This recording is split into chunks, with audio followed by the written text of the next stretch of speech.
Hello everyone, ಇವತ್ತಿನ tips ಬಂದ್ಬಿಟ್ಟು crochet ಕುಚ್ಚು ಹಾಕಬೇಕಾದ್ರೆ 6 ಎಳೆ ದಾರ ಬೇಕಾಗುತ್ತೆ. ಅದನ್ನು ಯಾವ ರೀತಿ ಮಾಡೋದು ಅಂತ ಹೇಳಿ ಈಸಿ ಮೆಥಡಲ್ಲಿ ನಾನು ತೋರಿಸ್ತಾ ಇದ್ದೀನಿ. ನಾವು ಯಾವುದೇ ಸ್ಯಾರಿ ಕುಚ್ಚು ಹಾಕ್ತೀವಿ ಅಂದರೂ ಸಿಲ್ಕ್ ಥ್ರೆಡ್ ಬೇಕೇ ಬೇಕು ಅಂತ ಹೇಳಿ ನಿಮಗೂ ಕೂಡ ಗೊತ್ತಿದೆ. 1 ಸ್ಪೂಲ್ಸ್ ಥ್ರೆಡ್ಡಲ್ಲಿ ಯಾವ ರೀತಿ 3 ಎಳೆ ದಾರ ಮಾಡೋದು ಮತ್ತು 3 ಎಳೆ ದಾರದಿಂದ 6 ಎಳೆ ದಾರ ಯಾವ ರೀತಿ ಮಾಡೋದು ಅಂತ ಹೇಳ್ಬಿಟ್ಟು ಹೇಳ್ಕೊಡ್ತೀನಿ. ತುಂಬ ಈಸಿಯಾಗಿ ನಾವು 6 ಎಳೆ ದಾರನ ಮಾಡ್ಕೊಬೋದು. ಈ ಥರ ಎಂಟಿ ಸ್ಪೂಲ್ಸ್ಗಳು ನಮಗೆ ಬೇಕಾಗುತ್ತೆ. ನಾನು ಇವಾಗ 1 ಕಲರ್ ಸಿಲ್ಕ್ ಥ್ರೆಡ್ನ ತಗೊಂಡು ಯಾವ ರೀತಿ 3 ಎಳೆ ದಾರ ಮಾಡೋದು ಅಂತ ಹೇಳ್ಬಿಟ್ಟು ತೋರಿಸ್ತೀನಿ ಫ್ರೆಂಡ್ಸ್. ಇವಾಗ ಥ್ರೆಡ್ನ ತಗೊಂಡಿದ್ದೀನಿ. ಥ್ರೆಡ್ನ ತಗೊಂಡು ಒಂದು ಫೋಲ್ಡ್ ಮಾಡಿ ಫ್ರೆಂಡ್ಸ್. ನಿಮಗೆ ಎಷ್ಟುದ್ದ ಆಗುತ್ತೆ ಅಷ್ಟುದ್ದ ಫೋಲ್ಡ್ ಮಾಡ್ಕೊಳ್ಳಿ. ನಾನು ಕ್ಯಾಮ್ರಾ ಕಾಣಲಿ ಅಂತ ಹೇಳ್ಬಿಟ್ಟು ಸ್ವಲ್ಪನೇ ಫೋಲ್ಡ್ ಮಾಡಿದ್ದೀನಿ. ಮತ್ತೆ ಒಂದು ಫೋಲ್ಡ್ ಮಾಡ್ಕೊಳ್ಳಿ. ಇವಾಗ ನೋಡಿ 3 ಎಳೆ ದಾರ ಆಗಿದೆ.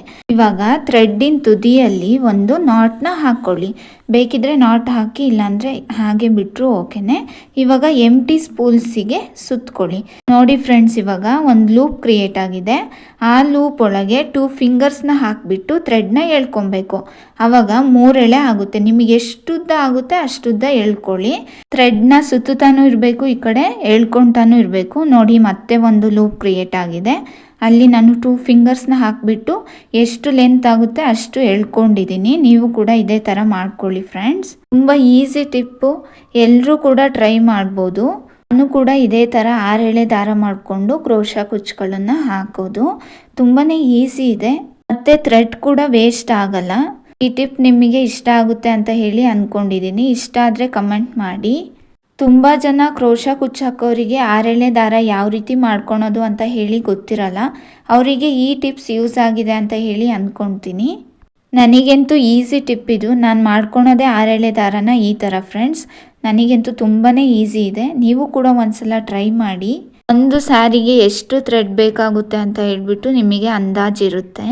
ಒಂದೊಂದು ಡಿಸೈನಿಗೆ ಅಂದರೆ ಒಂದೊಂದು ಲೆಂತ್ ಬೇಕಾಗುತ್ತೆ, ಇನ್ನು ಶಾರ್ಟ್ ಬೇಕಾಗುತ್ತೆ. ಡಿಸೈನ್ ನೋಡಿಕೊಂಡು 1 ಸ್ಟೆಪ್ಪಿಗೆ ಎಷ್ಟು ಬೇಕಾಗುತ್ತೆ ಅಷ್ಟನ್ನು ಸುತ್ತಕೊಳ್ಳಿ.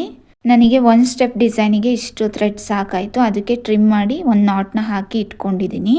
ಇವಾಗ ನಾವು 3 ಎಳೆ ದಾರನ ರೆಡಿ ಮಾಡ್ಕೊಂಡ್ವಿ. ಇದೇ ಥರ ನೀವು ಇನ್ನೂ ಒಂದು 3 ಎಳೆ ದಾರನ ರೆಡಿ ಮಾಡ್ಕೊಳ್ಳಿ. ಇದೆರಡನ್ನು ಜಾಯಿಂಟ್ ಮಾಡಿದ್ರೆ 6 ಎಳೆ ದಾರ ಆಯಿತು. ತುಂಬಾ ಈಸಿ ಇದೆ ಫ್ರೆಂಡ್ಸ್.